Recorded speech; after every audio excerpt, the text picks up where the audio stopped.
আসসালামু আলাইকুম। দয়া করে আমার কথাগুলো শুনবেন। এবারে শিক্ষার্থীদের যারা এসএসসি পরীক্ষা দিচ্ছে, যারা যে স্কুল থেকে পরীক্ষা দিচ্ছে, তাদের যেখানে সেন্টার পড়ার কথা ছিল, আসলে সেই জায়গায় সেন্টারগুলো পড়তেছে না। এখনও অনেক দূর দূরান্ত থেকে পরীক্ষার সেন্টারগুলো পড়তেছে। তারা সময় মতন পরীক্ষায় উপস্থিত হতে পারবে কি না, আর যাতায়াতেরও অনেক সমস্যা হয়ে যাচ্ছে। এর জন্য মাননীয় সরকারের কাছে আমি বিনয়ভাবে অনুরোধ করব, যাতে যে স্কুল থেকে যেখানে সেন্টার থাকে সেখানেই যেন এই পরীক্ষার সেন্টারগুলো দেওয়া হয়।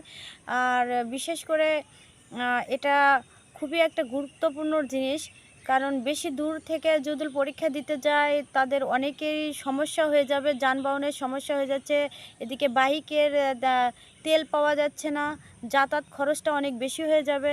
এই জন্যে আমি সব দিক দিয়ে বিবেচনা করে আমাদের নতুন সরকারের কাছে আবেদন করতেছি, যেখানেই পরীক্ষার সেন্টারগুলো যেভাবে চলতেছিল যেখানে, সেভাবেই যেন দেওয়া হয়। আমি এই অনুরোধটুকু বলবো, কারণ ছাত্রদের